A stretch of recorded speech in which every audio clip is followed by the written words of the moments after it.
Life is full of moments we often overlook. Sometimes it takes a special eye to remind us of the beauty in the simple things. Wale has a way of seeing the world that makes you stop and look a little closer. He finds beauty in the things most people might pass by. The everyday moments, the small details, the real expressions. His photos don't just capture a scene, they capture feelings, moods, and stories. Whether it's a portrait or a street shot, his work always feels honest and raw, like you're seeing life in its purest form. Today, we sit down with this talented Nigerian photographer to explore his creative journey, what inspires him, and how he uses his camera to show us the world through his eyes.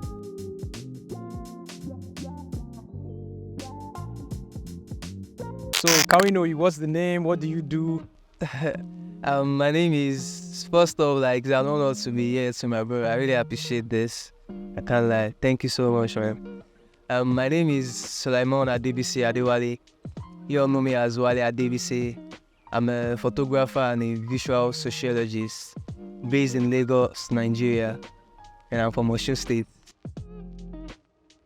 So my photography journey is quite so crazy though. Like, I started when I was in 200 level back in University of Ilorin.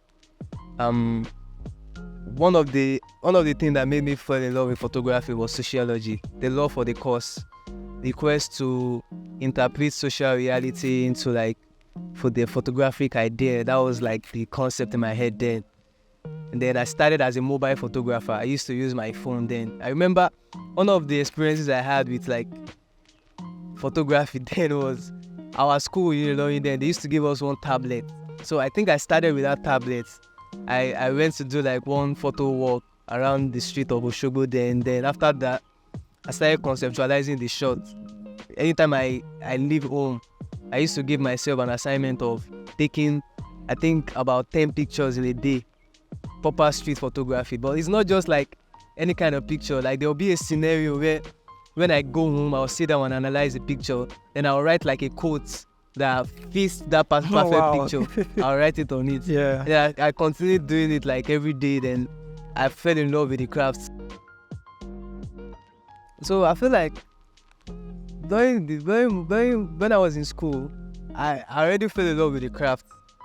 Then I think at that time I was doing music too. So Music, yeah, wow. yeah. So wait, what was your music name? Did you have it? Yeah, obviously. Waxily, my music name. Wow. I swear.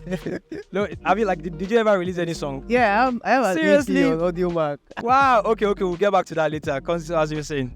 Yeah, so I was doing music too, but photography was just that craft that gave me that fulfillment. I don't know, it feels different when I do it. It comes so natural when I do it. So after I left school, during my service, my sister just gifted me a brand new Canon M50, and I never looked back. I just kept doing it. Then I will keep learning on the job. I was working with a lot of people.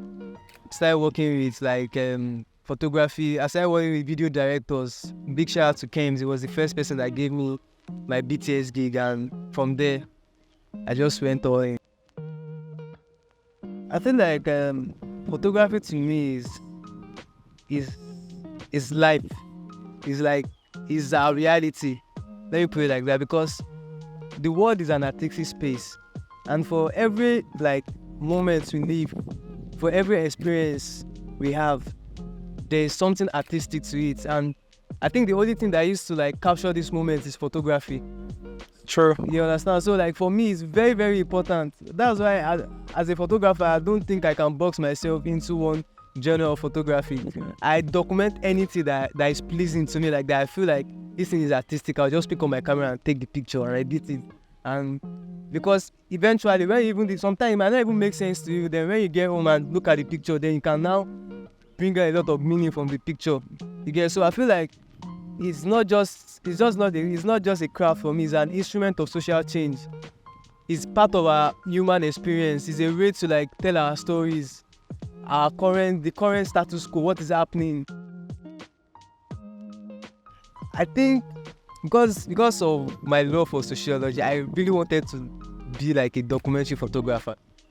But then when I started doing it, I saw that like I could do more than just documentary photography, street photography. I could do conceptual photography. I could do fashion photography. I could just see something that is pleasing to me. And but for me, for someone like me, I don't think I have a favorite yet. I just want to explore. I want to do all. I just want to like tell my story. I feel like it depends on your situation. Let me put it like that. Okay. Okay, for example, now like there's this my friend, his name is Kamzi, and there's this guy I've forgotten his name. They do mobile photography with like Oppo. There's this name. What's the name of this phone? Or Xiaomi, or I don't know, bro. And when you see the quality of their pictures, it's crazy. The outcome. And sometimes it's not just now. I'm saying it from the perspective of not just about the phone now. It's about their mind and what they want to. They are intentional about what they want to create, but they have limited resources, but they still create amazing art. Yeah. You understand? So like, and the second situation is like now, for example, if you are a sport photographer, you want to go and cover like a sports event, you definitely know that you are going to need a good camera and a good lens. Sure. You understand? So like it varies. Sometimes the 90% of it is the person behind the camera must be good. Because from my own perspective, I feel like photography has to do with the eyes and the mind. Wow. The eyes and the mind. Yeah. Wow. Yeah, it has to do with the eyes and the mind. Sometimes, like your eye is seeing the frame. The camera is just an instrument to capture it. Yeah. And the mind is telling you that okay, I think I like what I'm seeing. I think when I do something like this, okay, it's going to come out the way I picture it in my mind. You understand? So like, I'm not. The guy is important. The person is important. A good picture is a good picture. A good. I feel like to know a good picture is a feeling. Okay. You understand? Like when you see something that is good, you stay on it. Like you just have like spidey senses. You be like, yes, this is hard. This is good. Like it's not something that you just see. Sometimes it might not even be the subject in the picture. It might be just something that will maybe it might be the environment. Okay. You understand? There are some times that when you look at some pictures and you just see like, how did this person take this kind of picture in this environment and to come out so good? Yeah. Like there are some people that will seek for perfection. They want the environment to be clean, very sane and all. And there are some times that the beauty lies in the chaos. Wow. You understand? So much Rema. You understand? Like sometimes you might even see the beauty in the chaos. Like you might go and shoot in a slum and you feel like, oh, this picture is so crazy. So come out so artistic. And you might be in a perfect place and you see the picture and you just look as normal as possible to you again. So I feel like maybe because I started as a mobile photographer and probably like I can say street photographer. So I like to infuse so much natural light into my picture because I believe say light will God give person. You understand? Like So I like to infuse. Although I do studio photography too. I can do indoor photography. Like I shoot events too sometimes. But like there's just this. I don't know how to explain it. I just feel like it's just me. Yeah. Like anytime I'm with my camera and I see, like I said, the mind and the eyes, and I see something that is so pleasing to me or something that I've seen somewhere. Like for example, when I said what I said about following photographers. For example, now you might see like an environment, the way a photographer uses an environment. Yeah. And you are just in that certain position. I feel like okay, this is something I can recreate in my own style, or I can turn it to my own original content. And just maybe it might be the tree, it might just be maybe like the color that I'm seeing around that will just inspire the whole shoot. You get so like it's just me being me. I have a lot of projects like that. Like even recent project, but there's this project I used to go back to. It's called Golden Dust. Dust. Yeah. Okay, the one you shot on mobile, yeah? Yeah, I remember that. Yeah. It's really cool. It's really cool. It's called Golden Dust. So like there is a lot of stories with that project because it was like around COVID. Then and that, I think COVID was the time where I really explored as a photographer a lot because we were indoor and then I had limited resources. So the subject in that picture was my cousin. Wow, your cousin. Yeah, and then because like that time I used to create with my family members. Anytime I'm inspired like this, I'll just walk around the house. I'll pick up few stuffs. I'll create like a set. I'll tell my cousin to just pose. I will style them. Then I'll bring out my phone. I'll take like the picture. But at that day, that particular picture, I was trying to create a cowboy look. Then one of my cousins just told me like, but that's like, you can, because we had this like sawdust in our house, like we were using it to preserve onions.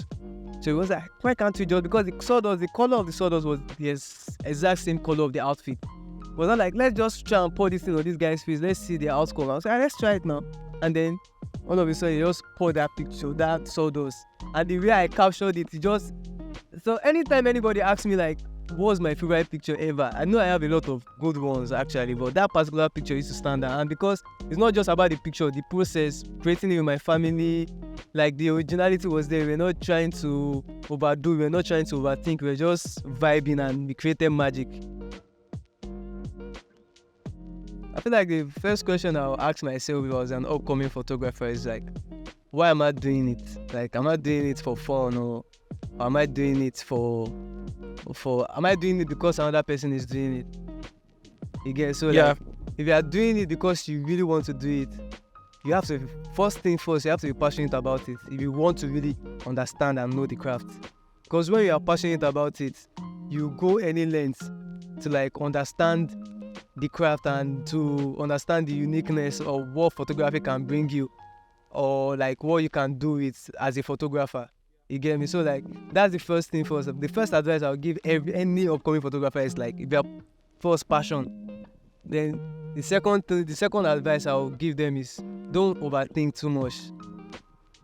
It's not bad if you make mistakes. Like it's part of your learning process. You cannot get a perfect picture as an upcoming photographer, but you need to keep shooting. As you keep shooting, you keep understanding the science of your camera. As you keep editing, you keep understanding the uniqueness of like the editorial app you use. It's not a day job. It's not a 2 months job. It's like as you keep shooting, as you keep editing, you keep learning new things. You keep understanding the setting of your camera. You keep understanding the importance of lighting. You keep like it's an unending journey. It just keeps going. Yeah, it just keeps going. You just keep going like that, because I feel like that was the way I kind of developed myself. I feel like for me, success has to do with your personal dream, and if you are able to like work towards it and actualize that dream, I feel like for me that's success. And when it comes to personal dream, bro, there are a lot of dreams. Like, bro, I swear, I want to like explore this world. I want to tell different cultural stories in my photography. I want to do visual sociology. I want to draw photo books. I want to like do exhibitions. I want to have my picture on t-shirts and shit. Like, wow, that's amazing. There are a lot of dreams that we have as creatives, and I feel like once you can actualize these dreams, put people on, your art already is an inspiration to others. It's making impact one way or the other. You might not be saying it, but one way or the other, you don't know who you are inspiring, what you are creating. So like, bro, I just want to like, once you are able to like actualize all these things, all your dreams, and bring it to life, I feel like that's success to me. So I would like to imitate one interview Olamide did on the street like this. So he said, I don't know how to explain it, but I see greatness. Greatness, bro. Like I see greatness. I don't know how to explain it, but like, bro, yeah. I don't know, like it's the same feeling actually. I know I'm on the right path. I'll keep it going. I'll keep it pushing. I know at the end of the day, it's going to be a good success story, like I said. Yeah, greatness. Finally, I wanted to ask you a question. What's the meaning of WAP? Is it WAPY or WAPPY? There's this thing you always put in your pictures. Like, is it like your slogan or something? It's WAPI. So Wale Adebisi photography is Wale Adebisi photography. But that name, it was Alien that gave me that name. I swear, it was like just like calling me Wapi on set, and I fell in love with that name because I was like Wapi. So I used to like, sometimes if you don't want to call me Wale, just call me Wapi. Yeah, so like it's just guys, you've heard Wapi. Yeah. Don't want to call him Wale, just call him Wapi. So everybody calls me Wapi. Thank you so much, Wale, for this opportunity. Bless See you soon, brother. Blessings. Thank you so much, man.